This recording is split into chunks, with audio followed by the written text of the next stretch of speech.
haber aceptado la invitación a este encuentro para abordar los temas de la agenda de la paz, la seguridad, la verdad y la justicia. Como hemos hecho con el resto de las participaciones y haremos en las que restan, leeremos un posicionamiento inicial, le daremos la palabra para que tome un posicionamiento en relación a lo que va a escuchar ahorita y al documento de agenda que se le ha hecho llegar, y después tendremos algún espacio para preguntas y respuestas. En estos últimos 12 años, México ha llegado a índices de asesinatos, de desapariciones, de feminicidios, de redes de trata, de fosas clandestinas, de desplazamientos, de asesinatos extrajudiciales y de inseguridad de la población solo comparable a países en guerra o bajo dictaduras. A lo largo de esos 12 años se han acumulado los horrendos crímenes de San Fernando, de Allende y Piedras Negras, de Tlatlaya, de Ayotzinapa, de Nochistlán, por nombrar solo algunos. Frente a ello, frente a las cerca de 250,000 personas asesinadas, las decenas de miles de desaparecidas, las fosas clandestinas que aparecen todos los días a lo largo y ancho del país, frente al casi 1,000,000 de desplazados y desplazadas, frente a la corrupción galopante que busca inútilmente ocultarse, como intentan ocultar inútilmente a las personas desaparecidas del país, ¿podemos realmente hablar de democracia? ¿Podemos hablar de ella cuando en este momento en que estamos aquí y en cada momento de los últimos 12 años, alguna persona, alguien está siendo asesinada, secuestrada, desmembrada, violentada o desaparecida en redes de trata, tambos de ácido o fosas clandestinas del crimen organizado y también del Estado? ¿Podemos hablar de democracia con una impunidad casi absoluta? Nosotros y nosotras decimos que no, que sin paz, sin verdad, sin justicia y sin seguridad, la democracia es solo una simulación, una ilusión. Candidato, tiene usted 5 o 10 minutos para un posicionamiento inicial sobre esto que acabo de leer y sobre la agenda que se le hizo llegar en torno a las políticas de seguridad, la política de drogas, la Fiscalía Autónoma e Independiente, el Mecanismo Internacional contra la Corrupción y Comisión de la Verdad. Bien, pues muchas gracias por invitarme. Es un tema que le duele a los mexicanos, pero más nos duele a aquellos que hemos sufrido en carne propia eso. De los aspirantes a la presidencia soy el único que ha sufrido eso, en carne propia. Mi hija de 2 años de edad fue secuestrada, mi patrimonio destruido, por luchar precisamente en tratar de vencer a aquellos que de una manera inhumana o deshumana están destruyendo este país. Mi hijo mayor murió perseguido por la delincuencia, a mí me han querido matar 3 veces y aquí estoy con ustedes. Pero no pienso igual que muchos, no creo igual que muchos. Hay mucha gente que opina y dice y trata de ayudar, pero no ha sufrido, no ha llorado y no sabe lo que se siente en ese sentido. Cierto lo que tú dices, miles de muertes. Y la sociedad está pasiva. La sociedad no participa, solamente critica. No se mete en el entorno de decir, los delincuentes son de Marte, de Júpiter o de Venus, o son hijos nuestros, o son hijos de esta sociedad que se está desmembrando. Y la sociedad misma culpa al vecino, al de enfrente o al de al lado. ¿Por qué crecen las adicciones? Y hay quienes quieren legalizar eso. He visto morir gente. En mis pies han caído gente muerta. Y han sido asesinados por gente que consume droga. Por eso no creo en la legalización de la marihuana. El hijo del rico que tiene dinero para comprarla dice que es recreativo. El hijo del pobre que no tiene para comprarla roba, mata, secuestra, asesina. Hoy los penales del país están llenos de jóvenes. Y finalmente tenemos sistemas que no están funcionando. Y todo proviene del sistema viejo que tenemos, que es la partidocracia. Porque a partir de la partidocracia nace la corrupción. La partidocracia y la corrupción son hermanas o primas hermanas, pero la mamá de ambos se llama impunidad. Y nadie ha tocado el tema de los jueces y de los magistrados, que ahí es donde está el verdadero problema de este país. Quizás se les tiene miedo. La mayoría de los gobernantes tienen miedo. Hay que mocharles el miedo. El miedo inhibe la aplicación de la ley. A la mayoría de los gobernantes, los delincuentes les llaman para decirles que los van a matar. Y el ciudadano cree que el gobernante no tiene miedo. El gobernante también tiene esposa, hijos, el policía también tiene esposa, hijos. ¿Y tú crees que con un salario de 6,000 pesos te van a defender? Hay la mitad de los estados del país le pagan al policía promedio 6,000 pesos mensuales. ¿Alguno de ustedes quiere ser policía? ¿Alguno de ustedes quiere ser policía? Vuelvo a preguntar. Nadie en este país quiere ser policía porque nos la pasamos denostándolos, culpándolos de todo. El policía también tiene miedo. El policía tiene mamá, tiene esposa, tiene hijos, tiene hermanos y los cuida. Entonces hay un sistema viejo que no está funcionando y que tenemos que cambiarlo. A partir de terminar con el asistencialismo. Eso es lo que está destruyendo este país. La pobreza se vence sembrando riqueza. No se vence regalando el dinero. No se vence dándole dádivas a aquellos que lo que necesitan es trabajo, oportunidades. Mi mamá no sabe leer, no sabe escribir, pero tiene un hijo que es gobernador que puede ser presidente. Y no recibió nunca nada. Tuvo 10 hijos y creo que si mi mamá pudo, todas las mamás de este país podrán, pero necesitamos cambiar el sistema. Creo que estos temas de manera general los conozco, iré desglosándolo en base a como ustedes me vayan preguntando, cuestionando, pero quiero dejar en el auditorio y en ustedes una condición muy clara. México necesita unificarse. Coincido contigo que la democracia no es una democracia como la queremos los mexicanos. Yo soy producto de eso, de las injusticias de una democracia. Soy el hijo bastardo de la ley. Y estoy aquí luchando para tratar de equilibrar eso. Y así hay muchos hijos bastardos de la ley en este país. Pero los hijos privilegiados, que son los que están en el poder y que han vivido del poder durante muchos años, con los impuestos de los mexicanos se sostienen, ellos son los responsables de que esto no funcione. Entonces, creo que podremos, en un sentido práctico, encontrar el origen de todos los problemas que tenemos. Y esos son, en el momento que veamos la agenda, los que nos van a llevar a encontrar soluciones. Muchas gracias, candidato. Me gustaría que efectivamente fuéramos centrando algunos de los detalles o de sus propuestas específicas en materia de seguridad y frente a los niveles de violencia que se viven en este país. Usted decía que estamos ante un sistema viejo que no sirve, pero centrándonos en materia de seguridad, en el modelo de seguridad, nos gustaría conocer cuál es su postura específica.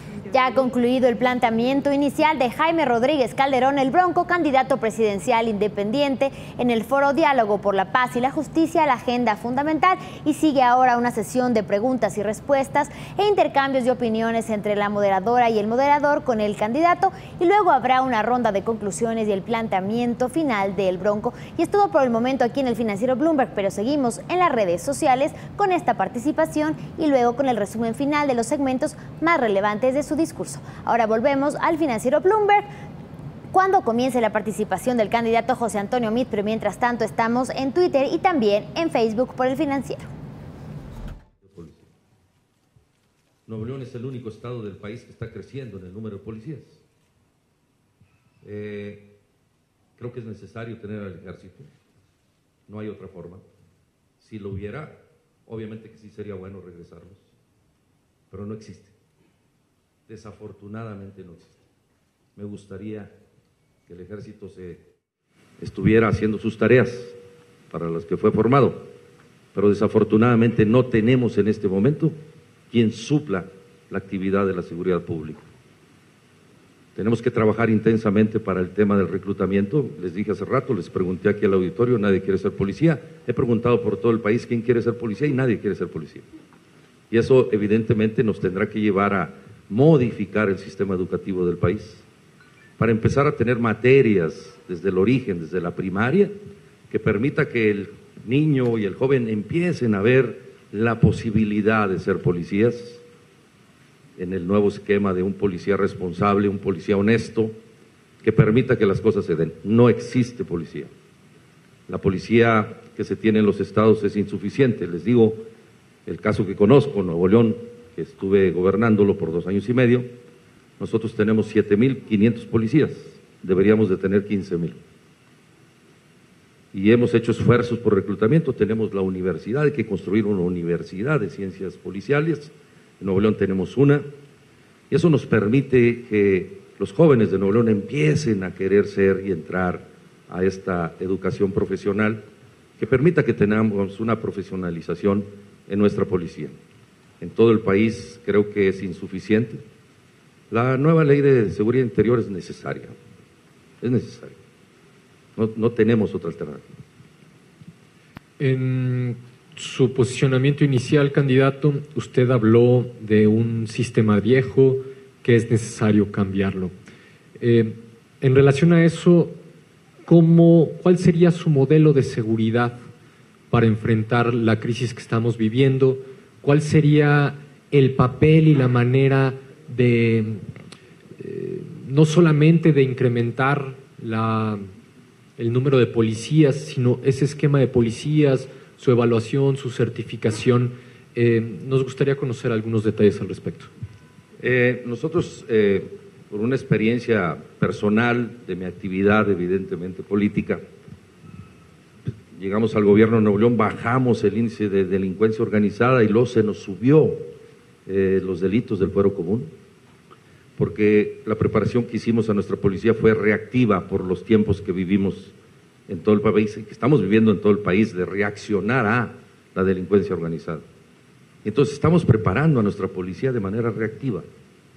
En Nuevo León pasamos ya esa etapa y luego caímos en la etapa de que se nos crecieron los delitos del fuero común, robo a casa habitación, robo a negocio, robo a persona, y nos dimos cuenta que nuestra policía no está preparada para caminar.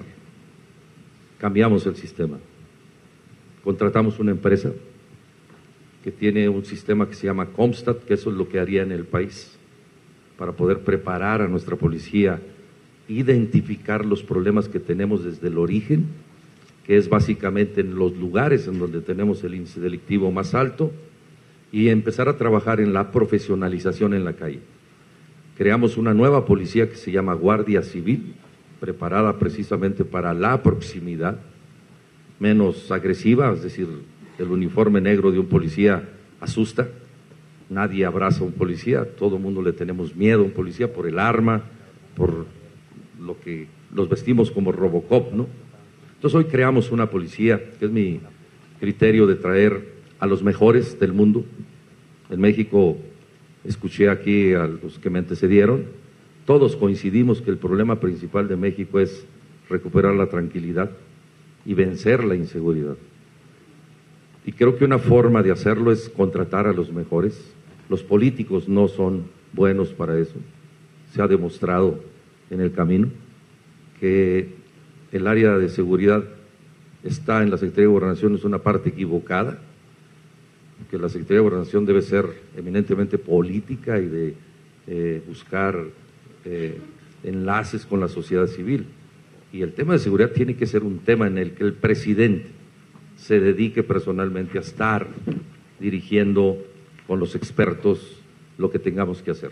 Y para eso estamos nosotros trabajando con un grupo de expertos, precisamente de las academias que tienen que ver con temas de formación policíaca, estando en contacto con organismos internacionales que tienen que ver con la formación policíaca, para tener un programa que nosotros plantearemos a partir después del 15 de mayo, en términos de qué es lo que tenemos que hacer por regiones.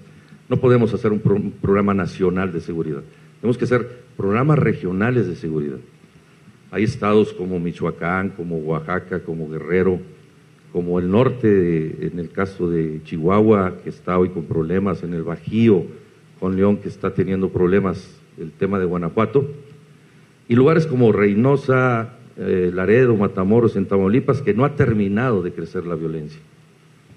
Todo este tipo de cosas la tenemos que georreferenciar, utilizar la tecnología para poder resolver los problemas de manera más práctica y no con un sistema que finalmente está centralizado.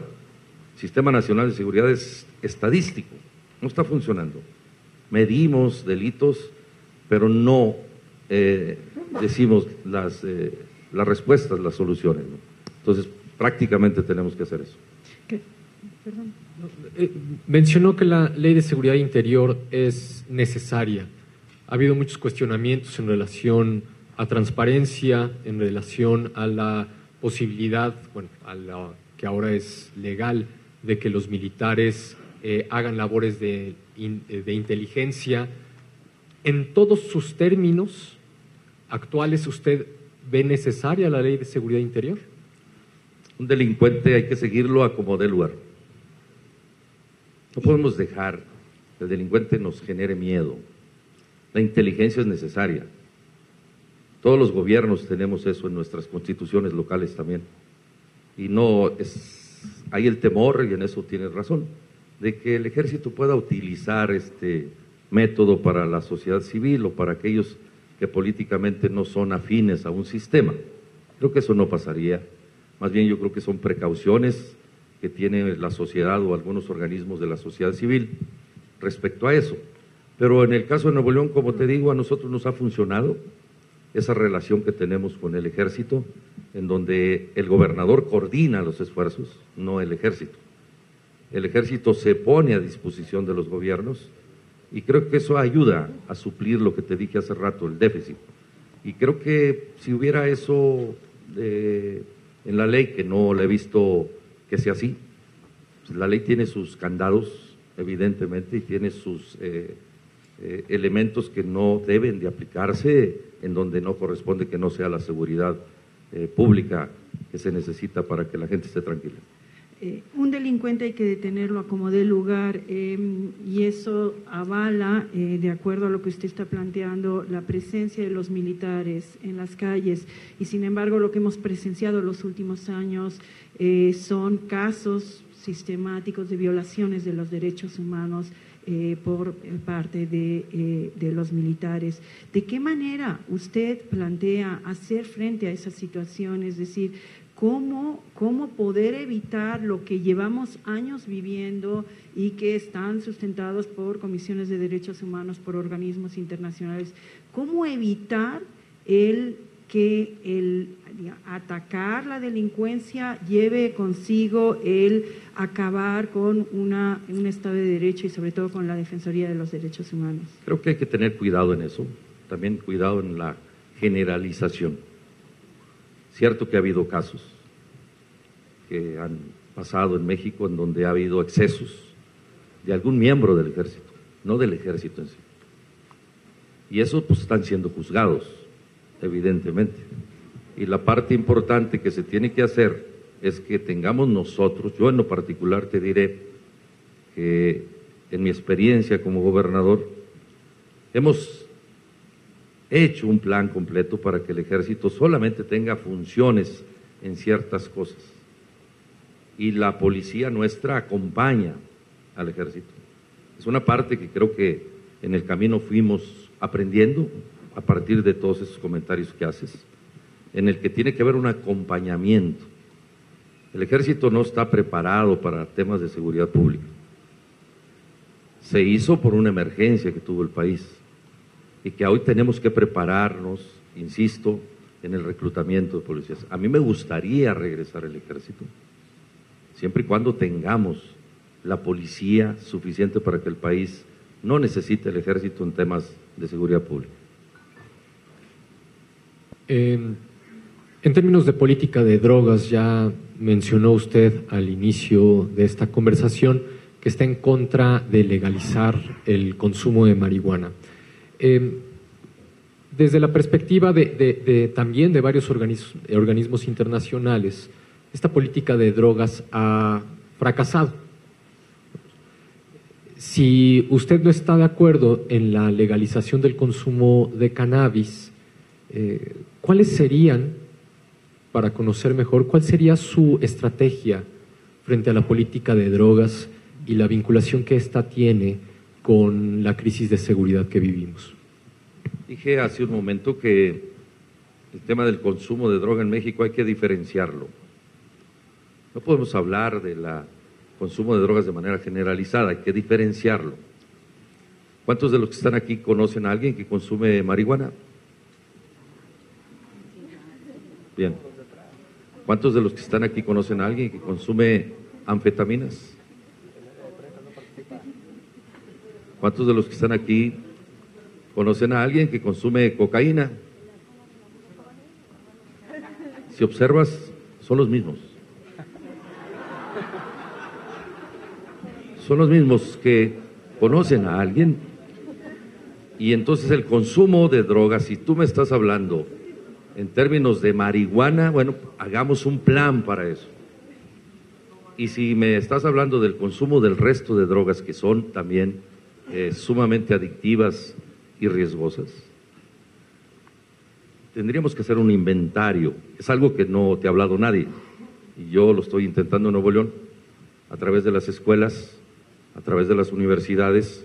Estamos intentando tener un inventario de quiénes consumen droga. Digo, ya no tenemos que asustarnos de eso, por eso hice la pregunta. Nosotros, en el caso de quienes aspiramos a tener una posición de gobierno, debemos de entender a una sociedad que tiene ya hábitos y costumbres y tenemos que irlas referenciando para buscar soluciones. No es solamente qué quiere hacer el próximo presidente de la República, sino qué quiere la sociedad como tal en ese sentido.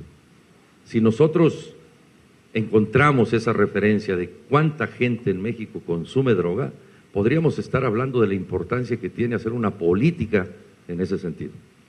En este momento creo que me atrevería a ser omiso en un comentario que podría a lo mejor ofender a alguien, pero sí tengo que ser preciso en este criterio. He vivido eso, por eso te digo que soy contrario a que digamos que la legalización de la marihuana nos va a resolver el problema, porque no lo ha resuelto en ninguna parte. No existe un antecedente que tú me digas en algún lugar del mundo resolvió el problema. Hay países que legalizaron, como Holanda, como otros países europeos, en donde la gente tiene un nivel educativo mucho mayor que el nuestro. Entonces, nosotros tenemos que crecer el nivel educativo de nuestra sociedad para que aquellos que quieran consumir lo hagan de manera recreativa. Hay miles de jóvenes que consumen droga porque su papá y su mamá se pelean. Hay miles de jóvenes que consumen droga para olvidarse del lugar en el que viven y se embrutecen y se olvidan del mundo y cometen delitos.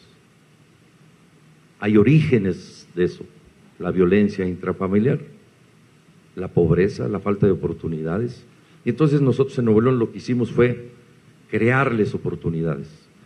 Es decir, que en lugar del asistencialismo y la dádiva, lo que hacemos es que ese joven tenga una oportunidad. Creamos un programa que se llama Aliados, contratamos profesionales, psicólogos, sociólogos, nutriólogos, que el gobierno contrató para que esas personas fueran a buscar a esos que tienen ese problema y empezáramos a través de la plática a encontrar sus razones. Que encontramos que todos ellos quieren ir a la escuela. Y creamos nuestras escuelas, que yo le llamo militarizadas, que a lo mejor la palabra asusta. Y lo explico. Hay miles de militares retirados en México profesionales, que son ingenieros, que son arquitectos, que son doctores, que ya están retirados del ejercicio del ejército. Nosotros los contratamos y ellos son los maestros de esas preparatorias, en donde al alumno se les da todo tipo de educación y no de armas. Hablo de disciplina. Y hemos encontrado que eso los fortifica, que eso los hace querer un poco más a la sociedad, y hoy estamos teniendo resultados extraordinarios, porque la mamá y el papá encontraron una escuela en donde su hijo puede rectificar un camino, y a través de la educación estamos venciendo las adicciones, sobre todo en drogas que no son la marihuana, que creo que son las más peligrosas. Pero ¿qué ocurre en esta cuestión, digamos, porque pareciera que entonces todo es cuestión de llegar a un nivel educativo suficiente para entonces poder pensar en el debate de la despenalización del consumo del cannabis, por ejemplo, pero me gustaría que lo ligáramos también con la posibilidad de reducir la presión en el sistema penitenciario, es decir, que la cantidad de gente que están en las prisiones en México ligadas a simplemente la posesión de cannabis, ¿no sería una forma de también reducir el control por parte de los grupos del crimen organizado? ¿Todas estas cuestiones no están sobre la mesa también? Mira, ¿sabes el número de gente que hay así en cada uno de los penales? ¿Cuántos son? ¿Cuántos son? No, dime cuántos. Pues no podemos generalizar. Yo sí te puedo decir en Nuevo León los que están así. Hay que contarlos. ¿Cuántos? Sí. En Nuevo León hay, de los que nosotros detuvimos, que tienen y que fueron metidos a la cárcel por posesión de droga, superior a lo que la ley les permite. Lo que la ley les permite, nadie está en la cárcel. ¿Me explico? Pero hoy los cárteles han encontrado en la 360 en Nuevo León. 360 en Nuevo León de 12,000 que tenemos en los penales. Esos no están ahí porque estén injustamente. ¿Me explico? Están en un proceso. Y el proceso lo estamos agilizando con el nuevo sistema de justicia penal y acusatorio. Y estamos agilizando para que si no son, en el tema del narcomenudeo, que la ley está muy difusa, y en eso tienes razón, tenemos que arreglarlo. El nuevo sistema de justicia penal acusatorio está fallando, porque se supone que lo aprobamos para agilizar los procesos.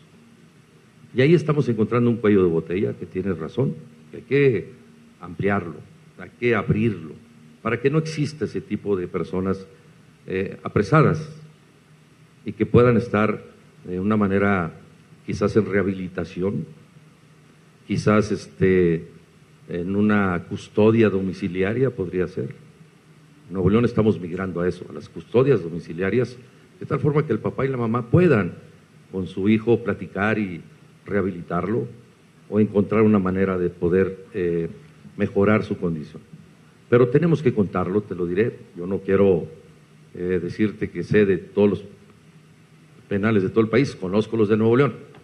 Hoy intento conocer el resto, estamos trabajando en conocer la estadística del resto para poder tener un planteamiento concreto y no de manera general.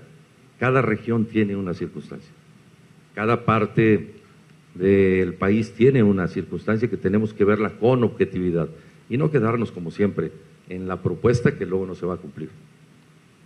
Candidato, en relación a los temas de impunidad prácticamente universal en este país, arriba del 97, 98%, ¿cuál es su postura en relación a el modelo de fiscalía que debería de tener este país? ¿Está de acuerdo en una Fiscalía General de la República autónoma e independiente en la cual la sociedad civil participe en todo el proceso? Claro, lo dije al principio, los partidos no han podido ponerse de acuerdo, ni se van a poner de acuerdo.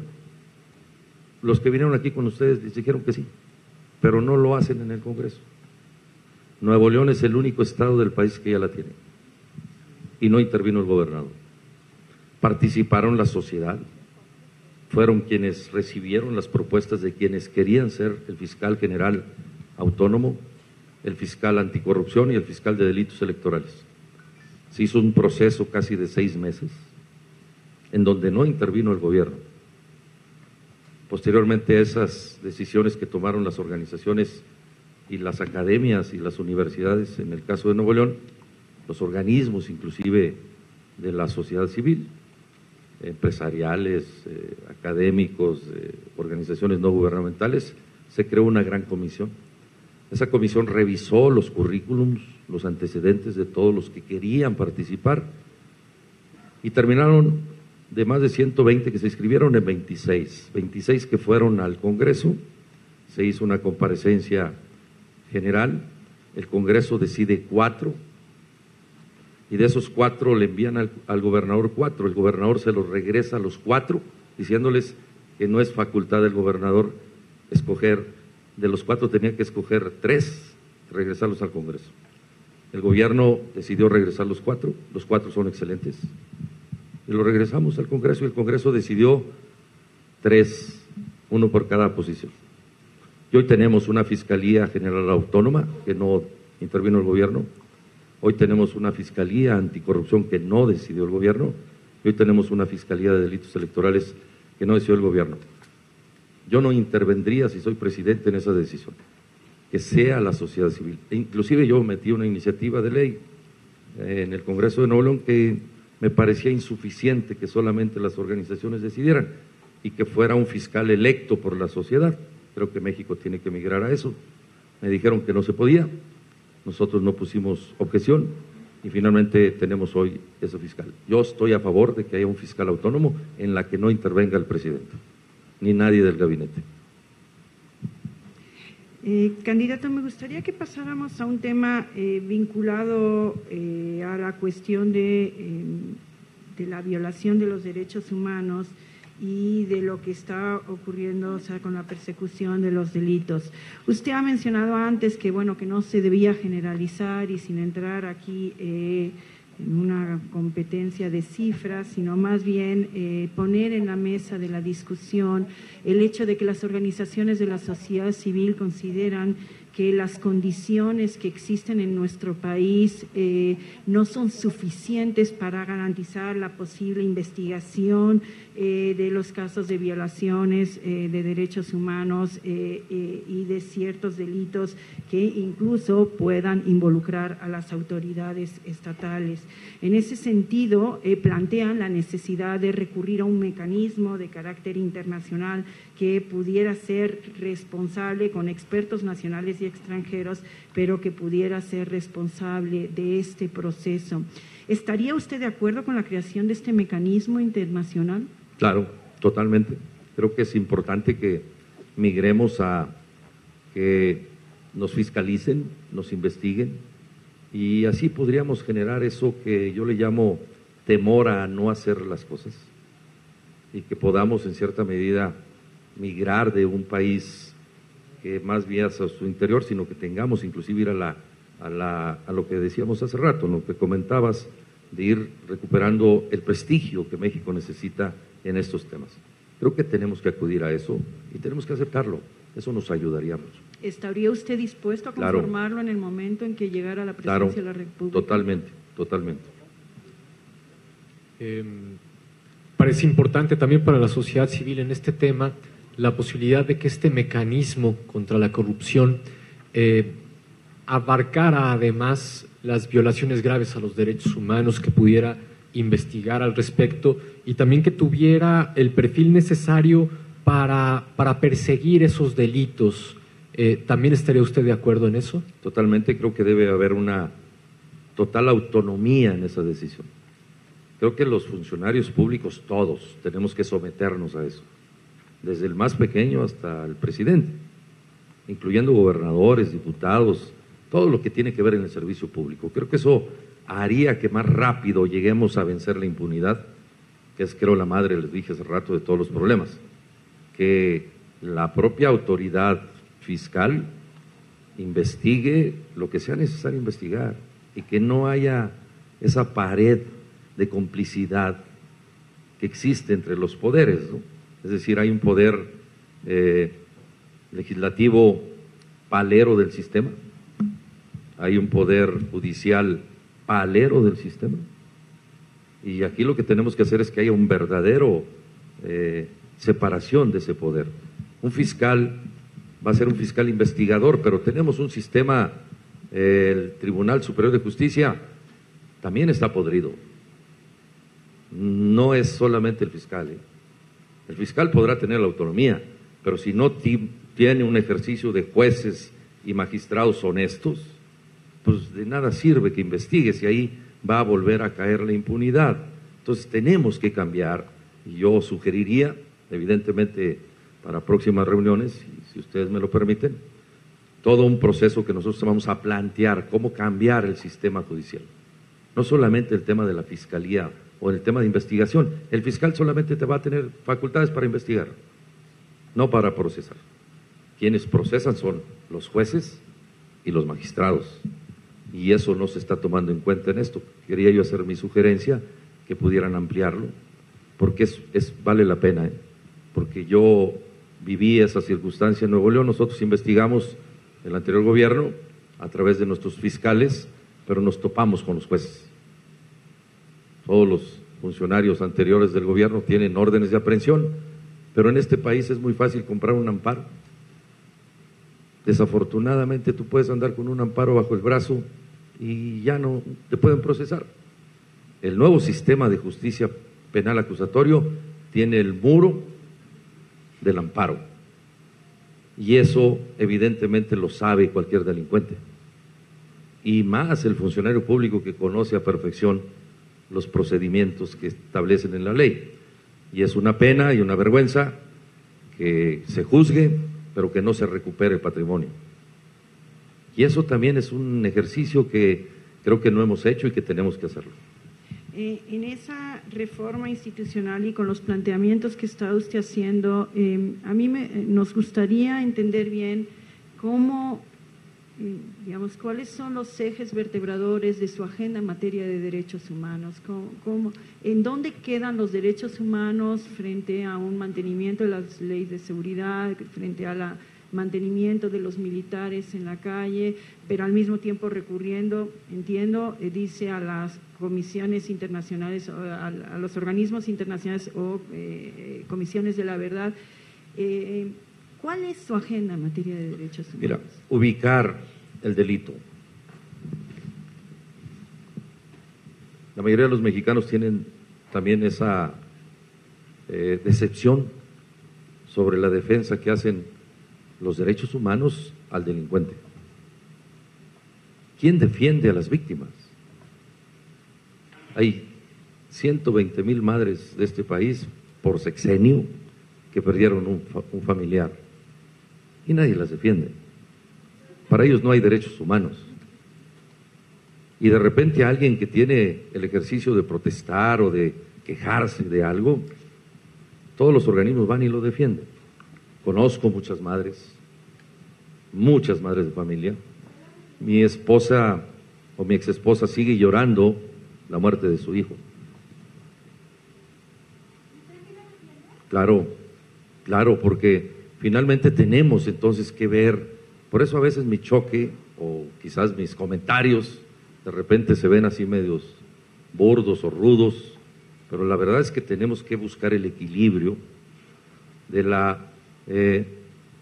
entendimiento, y para eso necesitamos no solamente una reforma a la ley, sino también una comprensión de la ley, y para ello tenemos que irnos más en el tema de la educación.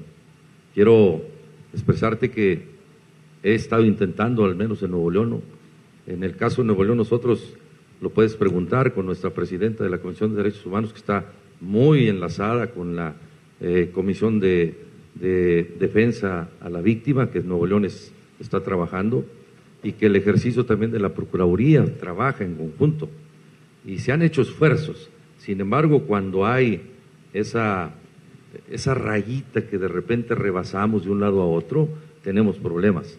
creo que tendríamos que, en este eje que tú me planteas, que te lo diga, ubiquemos muy bien dónde se rompe el criterio del derecho humano y dónde inicia la defensa de la víctima, para que podamos en cierta medida precisar. Y para eso necesitamos trabajar todos juntos, que no haya separación en ese sentido, que el Ejecutivo trabaje con la organización, con la Comisión de Derechos Humanos, con las comisiones de víctimas del delito, con los organismos que están buscando la defensa a la víctima y obviamente el derecho a aquella persona que se le vulnere. Esa es una parte que creo que la podemos arreglar en el acuerdo, en el diálogo, en el que trabajemos todos juntos, porque la violencia nos agrede a todos. Todo México está hoy con temor de este tipo, ¿no? Y evidentemente creo que habemos ahí confrontaciones que se deben a la falta de comunicación entre el que gobierna y las comisiones que tienen que ver con la protección de los derechos humanos de las personas. Candidato, quedaría un tema más de la agenda que hemos planteado para este diálogo, que tiene que ver con el ámbito de la Comisión de la Verdad, que es distinto al mecanismo internacional contra la corrupción.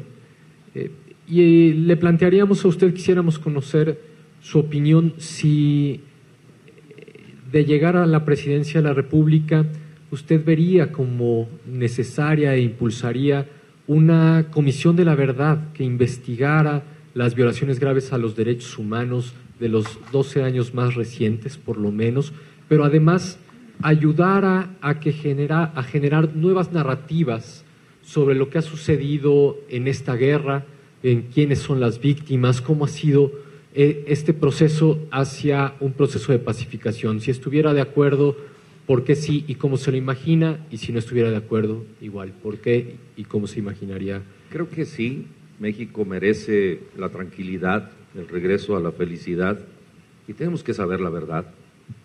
Verdad que no hemos sabido en muchos de los casos, los que mencionaste al principio, Ayotzinapa, Acuña, todos estos que mencionaste. Tenemos que saber la verdad.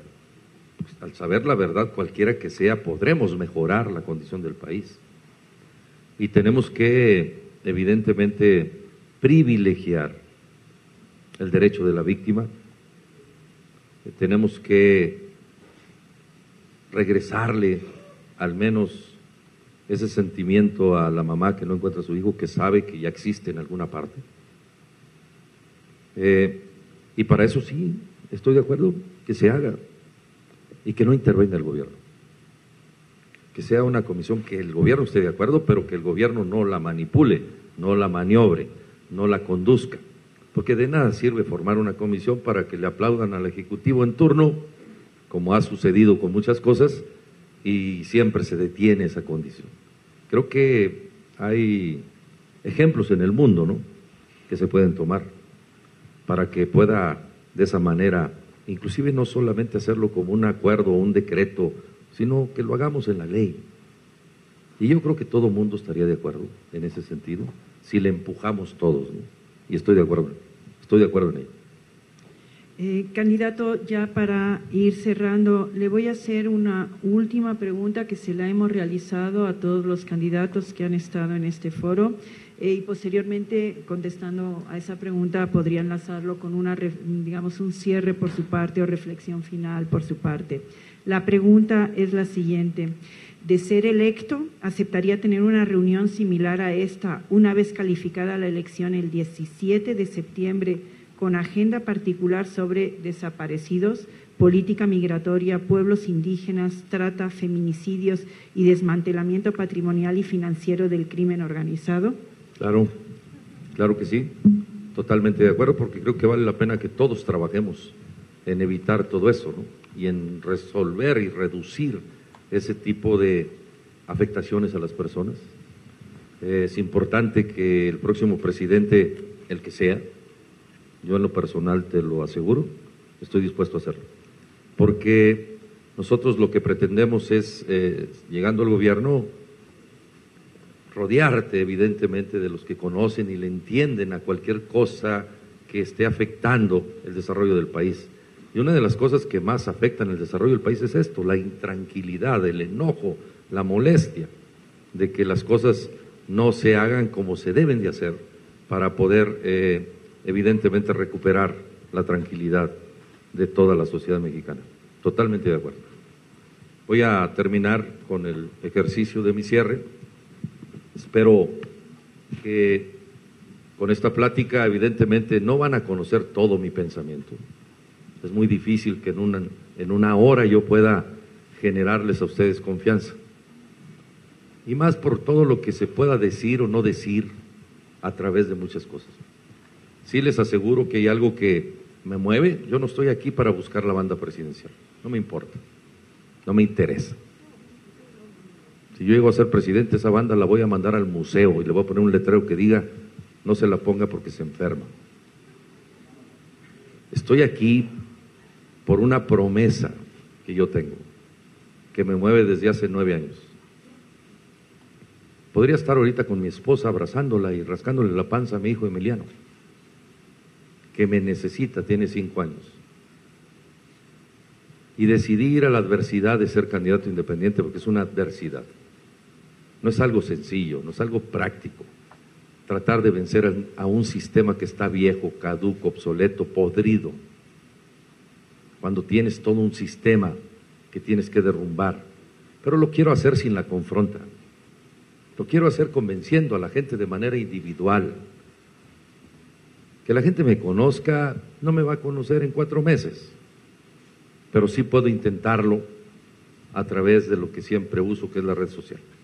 Ustedes van a conocer mi propuesta individual a través de Facebook, si me quieren seguir, Jaime Rodríguez el Bronco, y ahí vamos a estar nosotros publicando, porque no tenemos los otros elementos que tienen los otros, los excesivos spot, que también es una violencia a la inteligencia de los mexicanos. Y entonces estoy aquí por esa promesa. Cuando yo encontré a mi hijo muerto, estuve con él 7 horas. Yo me quería dar un tiro, que si hubiera traído, con qué lo hubiera hecho. Como muchos padres y madres que lo quieren intentar hacer porque no encuentran. Ninguna autoridad me ayudó. Todos hicieron guajes. Lo encontré yo solo, ya destruido. Y ahí le hice esta promesa, dedicarle el resto de mis días a cambiar la actitud de las personas. No a ser presidente, no a ser gobernador, es una circunstancia que me permite tener la palabra, que me permite tener la voz para tratar de concientizarlos y decirles: cambiemos nuestra actitud, seamos mejores todos, hagamos el esfuerzo de que todos podamos cambiar nuestra actitud y México será poderoso. Pero si seguimos en la confronta, si seguimos en la idea de que solamente diciéndole al frente que tiene que hacer cosas, sin que nosotros de manera personal lo hagamos, no vamos a cambiar este país. Nos vamos a tardar otros 6 años y después de 6 años vamos a seguir en este tipo de sesiones en las que se nos permite tener acceso a la gente que pueda acudir a estos foros que son para mí extraordinarios. Sin embargo, tenemos que llegarle a la mayoría de la población que hoy tiene problemas. Creo que el problema que tiene México no solamente es esto que estamos hablando hoy. La violencia y la maldad se ha generalizado precisamente por la impunidad, por la corrupción y por un sistema viejo que no acaba de caer. Y el sistema no lo va a cambiar el gobierno, ni el Bronco, ni Andrés Manuel, ni Anaya, ni Mid, ni Margarita. El sistema lo va a cambiar la sociedad. Si la sociedad se organiza, si la sociedad se une, si la sociedad empieza a tener unificación en los criterios, aunque tengamos diferencia en la manera de decirlos o de hacerlos, México podrá ser un país poderoso. Espero que algunos de ustedes hayan cambiado su actitud al escucharme, y si alguno de ustedes, uno solo de ustedes cambió su actitud, mi hijo está contento y yo también. Gracias por escucharme, Dios los bendiga y espero que después de esta plática ustedes también reflexionen. Algún día pueden estar en esta silla. y ojalá se atrevan a estar en esta silla, para que también los cuestionemos. Ojalá y algún día hagamos un foro de que los que queremos aspirar a un puesto estemos de aquel lado y aquellos que van a decidir por nosotros estén de este lado y podamos encontrar esa unificación de un criterio que nos permita encontrar la solución. No soy todólogo ni quiero serlo, no soy Santo Claus ni quiero serlo, tampoco soy Superman ni quiero serlo. Soy solamente un ciudadano mexicano que aspira a ser presidente para tratar de cambiar la actitud a la gente que me escuche. Y si la gente sigue terca y caprichuda en que no está bien, bueno, lo intentaré de nuevo, hasta que logre tener la escucha y podamos encontrar la solución entre todos. Muchas gracias. Gracias, candidato.